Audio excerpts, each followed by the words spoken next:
Athens 2,400 years ago. It's a compact place. Only about 250,000 people live here. There are fine baths, theatres, temples, shopping arcades and gymnasiums. It's warm for more than half the year.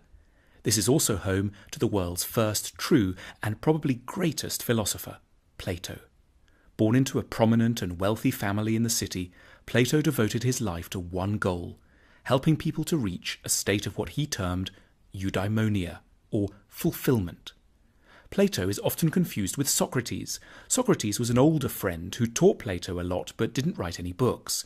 Plato wrote lots of them, 36, all dialogues, beautifully crafted scripts of imaginary discussions in which Socrates is always allotted a starring role, among them the Republic, the Symposium, the Laws, the Meno, and the Apology.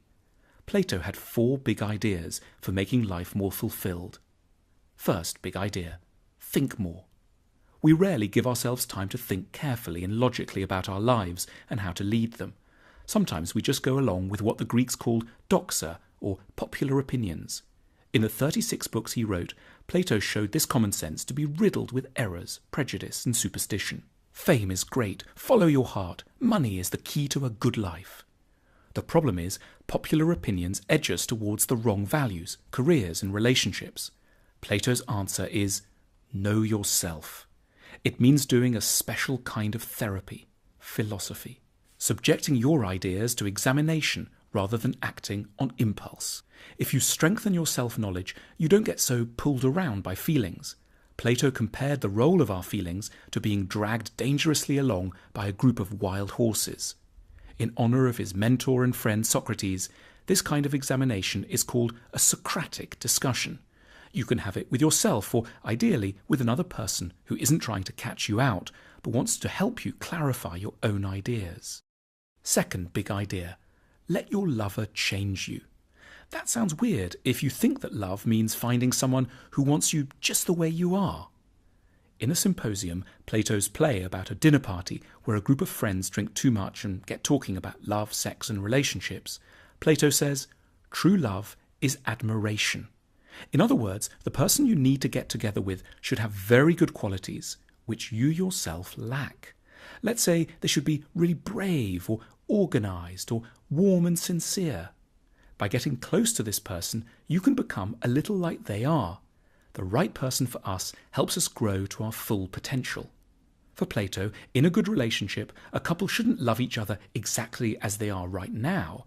They should be committed to educating each other and to enduring the stormy passages this inevitably involves. Each person should want to seduce the other into becoming a better version of themselves. 3. Decode the message of beauty. Everyone pretty much likes beautiful things, but Plato was the first to ask, why do we like them? He found a fascinating reason. Beautiful objects are whispering important truths to us about the good life. We find things beautiful when we unconsciously sense in them qualities we need but are missing in our lives. Gentleness, harmony, balance, peace, strength. Beautiful objects therefore have a really important function. They help to educate our souls. Ugliness is a serious matter too. It parades dangerous and damaged characteristics in front of us. It makes it harder to be wise, kind and calm.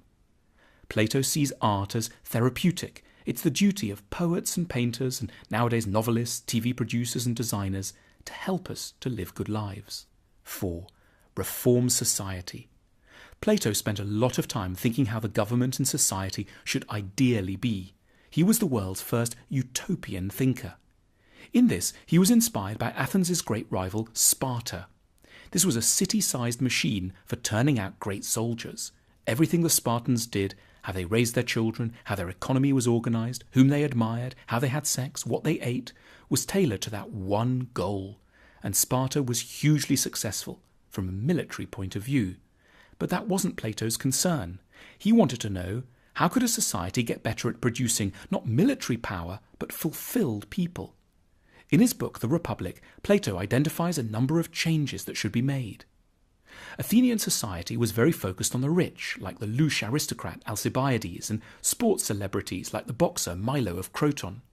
Plato wasn't impressed. It really matters who we admire, because celebrities influence our outlook, ideas and conduct, and bad heroes give glamour to flaws of character. Plato therefore wanted to give Athens new celebrities, replacing the current crop with ideally wise and good people he called guardians, models for everyone's good development. These people would be distinguished by their record of public service, their modesty and simple habits, their dislike of the limelight, and their wide and deep experience. They would be the most honoured and admired people in society. He also wanted to end democracy in Athens. He wasn't crazy. He just observed how few people think properly before they vote, and therefore we get very substandard rulers. He didn't want to replace democracy with a horrid dictatorship, but he wanted to prevent people from voting until they'd started to think rationally. That is, until they'd become philosophers.